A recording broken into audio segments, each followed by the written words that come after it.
शाकिर महमूद ऐवान ने इंटरव्यू किया है अब्दुल्ला मलिक का, जो उस वक्त लम्स में मौजूद थे जब डीजी ISPR लम्स आए थे और उस सेशन में वो भी वहां पर मौजूद थे। उनके मुताबिक डीजी ISPR का चेहरा भुजा भुजा सा था, तल्ख सवालों पर सख्त जवाब दे रहे थे। एक सवाल के जवाब में कहा कि ये मुल्क नहीं पसंद तो छोड़ दें, यानी कि मुल्क नहीं पसंद तो इसको आप छोड़ सकते हैं। उन्होंने कहा कि जब डीजी ISPR से पूछा गया कि आप इलेक्शन चोरी क्यों करते हैं, उनसे तवातर से मुश्किल सवाल पूछे जा रहे थे और उन्होंने एक सवाल के जवाब में कहा कि अगर आपको हम पसंद नहीं है तो आप पाकिस्तान छोड़ जाएं। तो सवाल करने वाले ने कहा ये मेरा मुल्क है, मैं पाकिस्तान क्यों छोड़ूं। यानी कि इस किस्म के सख्त सवालात भी डीजी ISPR से हो रहे थे। क्या क्या सवालात हुए आप ये सुने जरा। एक हमारे नौजवान है गिलानी साहब, उन्होंने कहा कि जी आप कभी लेफ्ट वालों के साथ होते हैं, कभी राइट वालों के साथ, फिर तो हम जाते हैं। ये जो आप इंजीनियरिंग करते हैं, इसके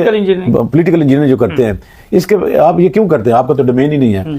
तो इस पर फिर डीजी ISPR साहब ने आधा घंटा ब्रीफ करने की कोशिश, जी पूरा इस क्वेश्चन को एड्रेस करने की कोशिश की कि हमारा कोई पॉलिटिकल एजेंडा कोई नहीं है, हम इंजीनियरिंग नहीं करते, हम कभी सियासत में इन्वॉल्व नहीं रहते, हम प्रोफेशनल लोग हैं, प्रोफेशनल अंदाज में चीज़ों को लेते हैं। फिर उन्होंने कहा जी आपको बिलाखिर अपने आप को डिफेंस करने की जरूरत क्या आन पड़ी है।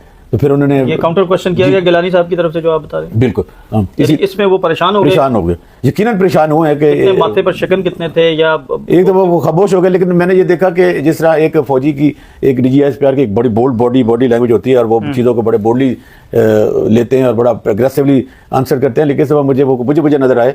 और क्योंकि उन पर तवत्तर के साथ इस किस्म के सवाल पूछे जा रहे थे। नईम मीर साहब बड़े प्रोमिनेंट यहाँ के ताजर हैं, बिल्कुल मैं उनका सवाल रिकॉर्डेड भी होगा। उन्होंने कहा कि जी माजी में जहाँ जिस बयानी के साथ आप खड़े थे, हम उस बयानी के साथ नहीं थे। आज हम जिस बयानी के साथ हैं, हम आपके साथ खड़े हैं। मेरा सवाल यह है कि उन्होंने कहा कि माजी में जिस बयानी के साथ आप थे, तो हम उस बयानी की मुखालफत कर रहे थे। ठीक। और आज आप हमारे वाले बयानी पे आ गए, तो आज हम और आप एक हैं, हम तो आपके साथ खड़े हैं। क्या ये जो इदारा है वो हमारे साथ खड़ा भी है कि नहीं खड़ा? तो उनको शायद इस सवाल का जवाब की समझ ना आई। तो उन्होंने कहा कि जी आप ये कहना चाहते हैं कि फौज आपके साथ नहीं है, तो अगर हम नहीं है और आपको ये मुल्क पसंद नहीं है और हम आपका दिफा नहीं कर रहे, तो आप किसी और मुल्क में चले जाएं। क्या उन्होंने कहा कि आप मुल्क छोड़ दें? आप किसी और मुल्क में चले जाएं। ये जरा तो बता दें, मुझे भी नहीं समझ डीजी ISPR का इस पे जवाब था कि अगर आपको ये मुल्क फिर पसंद नहीं है और हम आपको दिफा नहीं कर सकते, तो आप किसी और मुल्क में चले जाएं अपनी मर्जी के। वो बड़े फिर हैरान हुए, हम भी बड़े हैरान हुए कि ये सवाल उनको तो नहीं कहना चाहिए, तो शहरियों का मुल्क है। फिर उन्होंने फिर कहा कि जनाब आप ये गलत कह रहे हैं, मैं क्यों किसी मुल्क में चले जाऊं? मैं तो आपको ये कह रहा हूं कि हम आपके साथ हैं, इदारे के साथ हैं।